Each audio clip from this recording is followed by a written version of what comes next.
आपके सहयोग की जरूरत पड़ेगी। ठीक है, ये इस वीडियो का शीर्षक है। क्या मामला है, उन सब चीजों पर हम लोग बात करने वाले हैं। ये वीडियो आईटीआई वालों के लिए ही है, बाकी दूसरों के लिए नहीं है। ध्यान से समझिएगा। सबको पता है क्या मामला है। आईटीआई अनिवार्य होना चाहिए था, जो कि नहीं हुआ। ये आईटीआई वालों के लिए गलत हुआ उनके साथ, जो कि नहीं होना चाहिए था। हम आईटीआई वालों के साथ हैं। पहले हम बता दें कि टेक्निकल पोस्ट पे आईटीआई अनिवार्य होना चाहिए।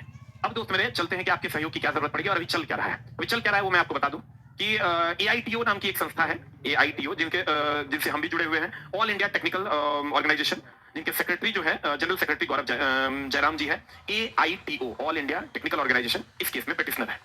ठीक है, वो ऑल इंडिया टेक्निकल ऑर्गेनाइजेशन इस केस में पिटिशनर है। उन्होंने पिटिशन फाइल किया है और हम लोग सब आपस में, सभी टीचर्स और वो लोग और भी बहुत सारे लोग जो टेक्निकल बच्चों के हित में खड़े हैं, वो लोग इस लड़ाई को लड़ रहे हैं। ठीक है, तो दोस्त मेरे अब मामला क्या है। जब मामला कोर्ट में गया है तो कोर्ट में गया है तो आपको भी पता है कोर्ट का चक्कर क्या होता है। कोर्ट में मामला है, 14 तारीख को सुनवाई है फिर से, और फिर 14 तारीख को जब रेलवे अपना पक्ष रखेगी उसके बाद फिर चीजें और आगे जाएंगी। Plan A, plan B, plan C भी सब चीजें तैयार है। हमारी भी उनसे बहुत देर तक मीटिंग हुई है।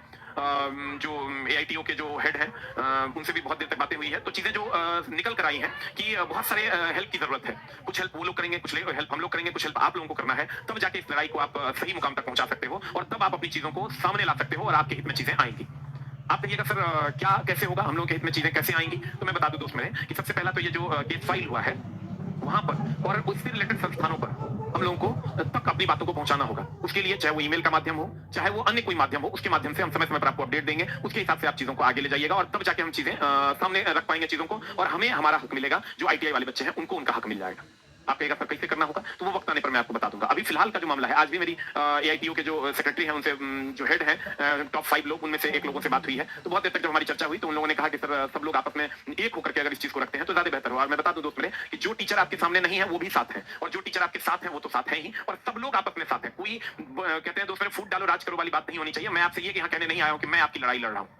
उसमें इस पर बहुत दिनों से बातें चल रही है। सारी बातें आपके सामने साझा करना संभव नहीं है, सारी बातें मैं आपके पास ला नहीं सकता, क्योंकि आप भी समझ रहे हो गवर्नमेंट का खास करके रेलवे का मेरे वीडियो पे कंप्लीट नजर रहता है कि ये क्या बोल रहे हैं। तो बहुत सारी चीजें मैं आप तक नहीं पहुंचा सकता। लेकिन दोस्तों मामला यह है कि हम आपकी लड़ाई आईटीआई वालों के पक्ष में हम तब भी थे, आज भी और कल भी रहेंगे।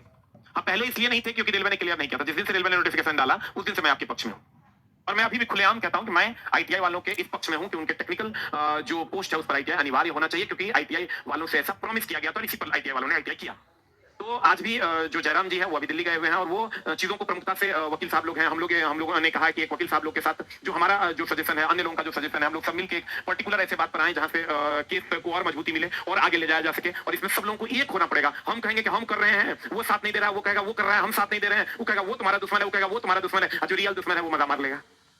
दोस्त मेरे हम कहेंगे हम आपके साथ नहीं है, वो कहेगा वो मेरे साथ नहीं है, और पता चला जिससे हमारी लड़ाई है उसी से हार जाएंगे, क्योंकि हम बढ़ जाएंगे। हम तो सभी लोग हम एक लाइन में जानते हैं, जो टीचर सामने हैं वो भी साथ हैं, जो नहीं है वो भी साथ हैं, और नहीं है तो कल आ जाएंगे। अगर आपकी लड़ाई सच्ची होगी और आप सच्चे मन से आप अपने गुरुजनों को याद कीजिएगा तो वो जरूर आपका साथ देंगे। तो कुल मिला के मामला ये है। और भी कुछ बातें हैं, जैसे अभी हम लोगों ने प्लान बनाया कि डीजीटी जो आईटीआई वाले बच्चों का हेड आप कह सकते हैं, जैसे एनसीईआरटी है, जैसे एआईसीटी है जो बीटेक वाले बच्चों का हेड है, वैसे ही जो डीजीटी है, एनसीबीटी है, यहां पर हम लोग अपनी मांगों को रख सकते हैं।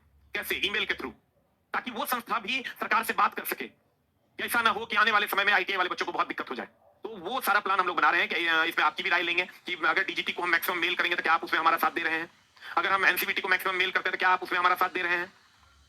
तो कुल मिला के आप समझिए आईटीआई कोर्स का माई बाप जो है डीजीटी ही है। तो अगर आप उस पर हम लोग अपने मेल को मैक्सिमम पहुंचाएंगे तो क्या आप उसमें हमारा साथ देंगे? और क्या आप सच में चाहते हैं अपनी लड़ाई को जीतना, या आप खुद में आपस में ही लड़ना चाहते हैं? दोस्त मेरे ग्रुप डी की जो वैकेंसी है उसमें बार बार कह रहे हैं टेक्निकल पोस्ट पे अगर आईटीआई होता है तो आईटीआई वाले बच्चों को फायदा होगा, और नॉन टेक्निकल पोस्ट पे अगर आईटीआई में मैक्सिमम वैकेंसी आती है तो नॉन आईटीआई वालों को भी फायदा होगा। तो अलग अलग रूपों में चीजों को सामने रखना होगा, और चीजों को सब मिल के करेंगे तभी होगा। हम बार बार कहते हैं, हमने बहुत सारे आंदोलन किए, हमारे ऊपर केस भी हुआ पिछले रेलवे आंदोलन में।